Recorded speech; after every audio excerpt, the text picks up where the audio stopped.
In terms of pitching, it would be nice if you didn't have to pitch. I hate pitching. I'd rather write a screenplay and send it in the post and be read and be judged on that. But you have to present yourself, you have to go into meetings, you have to know when to give a big pitch and when to give a small pitch. It's all about context and attitude. But as a professional writer, you can't survive at all without acquiring those skills. And some people have them instinctively and naturally. Some people are born pitchers, and some writers, quite a lot of writers, aren't all that good at pitching. And that's why we need this kind of event to build up those skills. Two examples of pitching that I've been looking at and just seem quite interesting. One of the best pitches I've come across, I got this on the internet, a wonderful story that inspires and exasperates in equal measure of an elderly American woman who had a great idea for doing a movie about a man who lives in the Statue of Liberty. But she didn't know how to write it as a script. She had no experience, no desire to write it as a script.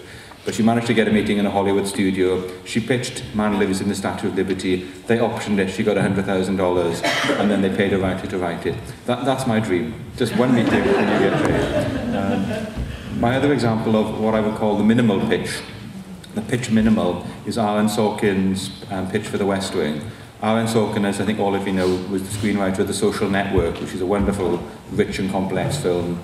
But quite a few years ago, he'd only had a couple of films made. One was called The American President, with Michael Douglas as the American President.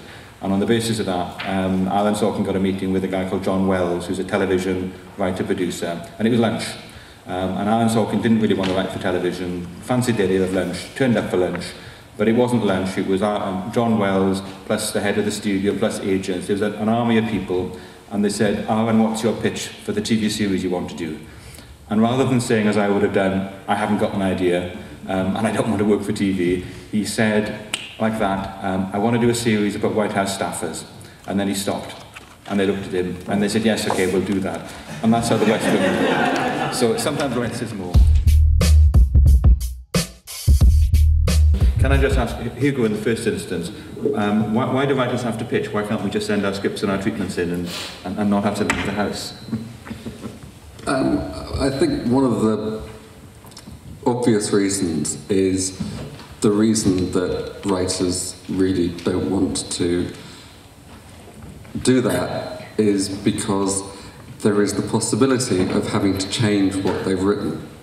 And a writer would rather think that having written a screenplay, that's it, it's done, now someone else can go and make it, which is very, very rarely the case.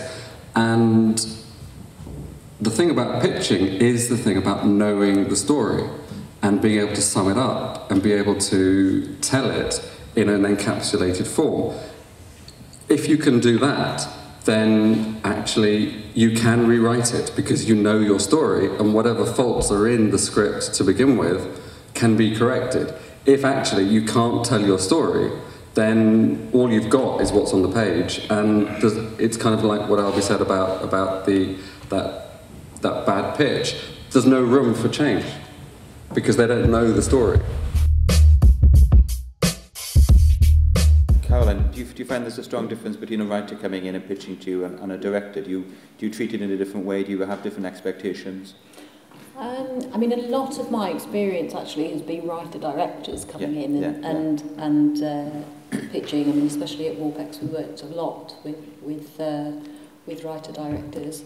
I mean, I think it is different. I mean, I find actually in the context of a pitch that it's really helpful to have that director vision there as well. So I mean, if there is a director attached to a project, I would never want to just hear a pitch from the writer because it's about bringing the project to life, and the more elements of the team that are there and can speak about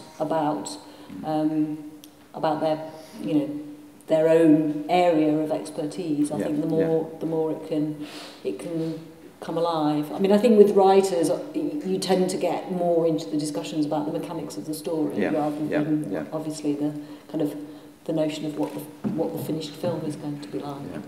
I think with writers, you either have to kind of encourage them to speak up or just stop them telling you every single last plot detail. Yes, I mean, I think that does tend to happen. I mean, I've had writers come in and speak in great detail about a story when I've read the script. And you kind of think, well, okay, I actually know that bit because I have actually bothered to read your script before you've had the meeting. But. Which is about remembering what information that person's got, isn't it? Yeah. Even if you sent a treatment in advance, then you're talking about the treatment, not pitching the treatment from scratch. Yeah. Can I also ask, when you talked about the hash pitch, you talked about the visual materials the director had brought, and obviously this will depend, it's different with writers, perhaps, but what kind of visual materials would a director do, and how would you incorporate visual materials in a pitch? How does that work?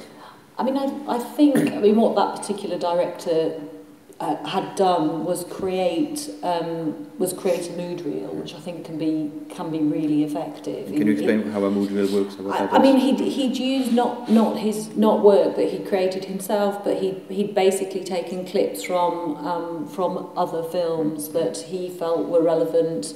And sort of talked us through it. So, he would talk about, say, this clip I've included because I think that the camera movement in this, is particularly representative of something that I'm trying to do.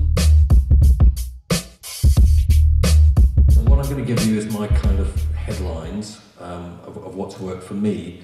The important thing, I think, is to stress that this is how I've operated and how it's worked for me. You have to find your own way and your own voice and your own strategy for pitching, but this is how I've done it.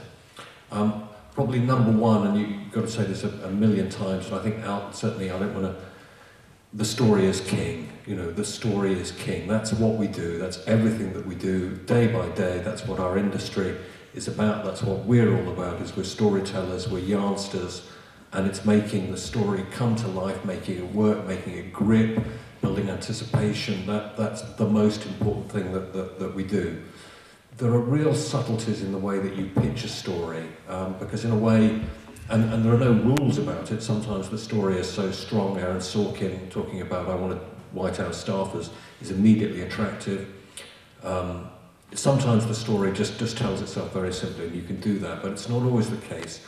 And quite often we find ourselves having to be more subtle with it, and in a way kind of telling the story of the story, or giving a sense of what are the themes, what are the dilemmas, what's the drama, it's a more subtle way of telling the story. Certainly the way that never works, and never works in the beat by beat outline, I find absolutely kills storytelling. This happened, then this happened, then this happens. It's a disaster. It takes all the excitement and energy out of storytelling, and I'd never go down that way. I think you have to look at the material that you've got, the story that you've got, the project that you've got, the talent that you've got, and then engineer the best way to make that come to life and really sort of dance. I often find myself using linguistic tricks from journalism, from advertising, the art of selling. It's all those kind of linguistic and show business techniques can sometimes be relevant to the way you tell the story. There's no specific way. That's the delightful thing about what we do. Every film is different, every journey is different, every pitch that you have to do requires a different set of skills. And it's setting out to sell the project in the best way that you can. I like to have tension in there, I like to have passion in there, I like to have heart in there in the way that I'm telling the story. But it is a peculiar hybrid form, that sort of 90-second, 2-minute, 3-minute storytelling. For me, I'm obsessed with precise language and making the language, making it sing and making it dance. I find myself reading quite a lot of poetry, and the precision and the way that poetry kind of can move you and can make things come alive. Often it is that notion of really making the words sing and dance and hit home. Precise, sharp, poetic language, emotional language. I've noticed in doing pitches, sometimes there's a particular set of words or a sentence or a mellifluousness of phrase that hooks. And you find this if you prepare your 90-second pitch and you try it out on somebody, or you try it out on 2 or 3 people, and you just get a sense, you just get a moment that one sticks. It sticks, that phrase sticks, and that once you've realised that you've got little things that stick, you can kind of work that, and they do. Words are like that. Sometimes little ideas stick, and then you begin to work with that. Anticipation, don't give them everything. Keep them on the edge of their seat is a useful thing. Never forget that when you're telling story, it's drama, it's theatre, it's performance. work that, rehearse it. Repetition sharpens the performance, it really gives you a sense of what you're doing, and it tells you what works and what doesn't. 2, the structure of the pitch. Now for me, I always like to feel the controlling hand of the producer. In the time that I've worked as a financier, I sense it's something that financiers like. They like to know that they have a producer who is competent and is in control and is running the show.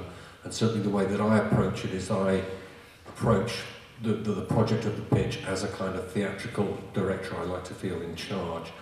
The way that I tend to structure it is I will introduce the project, and you're absolutely right, those first 2 or 3 lines are about what is the project that we're pitching here.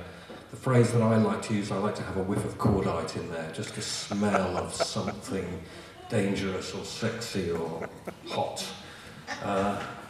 Then I introduce the team, which would depend who I have there. I very rarely will bring a writer with me on the pitch, I'm afraid, but the director is usually essential. Again, it's this whiff of cordite. What I want is a sense of heat around the people, and heat is a really interesting concept in what we do. It happens when you're hot, you've got to work it. It's a funny sort of thing, but that's what I want. I want, the films that they've made, a sense of their films, prizes, festivals, success, where they come from, a sense of heat around the people. Keep it short though. At this stage, a little bit of human detail can work, a little bit of where they're from, a little touch about character, their quirkiness, and maybe even a little joke at this stage can work. Then we're into the story, and this is where you rest or fall. I tend to work somewhere between 1 and 3 minutes, depending on what I've got. That's the meat of what we do, is telling the story.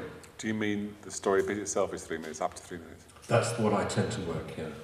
In the pitch itself, between 1 and 3 minutes. I don't like to go longer than that. That's what works for me. And I tend to tell the story. Having got that, I want to bring in the director. And directors, you have to judge how they can perform. What I want from the director at this stage is, firstly, a passion, a sense of connection with the project, why it moves them, a sense of emotional investment, a sense that this story, the telling of the story, means something to them. I then want a sense of vision of what they're going to do with the project, how they're going to realise it. What I don't want from the director at this stage is any technical details, anything about camera, lenses, movement. That's for another time. I don't want that at this moment. Having got that done, I would then have a little space here for me to bring in any additional kind of razzmatazzy talent, which would be cast, music, any kind of spin, additional spin that I can bring on the back of the director at this stage. Having got that stuff out of the way, it's really, I quite quickly want to rattle through the practical stuff. What I want here is a sense of momentum of the film. The more I can get a sense that this is a film that's going to get made, that this is a film that has, if I can, I've already got finance in it. It's almost a sense of, hey, look, we are shooting this film, we're shooting in May, it's gonna be hot. A sense of that momentum. It's difficult to do if you're at an early stage, but that sense of just this certainty of the film is going to get made is very important. A sense that it's achievable, which is that we have a budget, that it's a viable budget, that it's a realistic budget, that we have a finance plan that is going to stack up, that's going to work.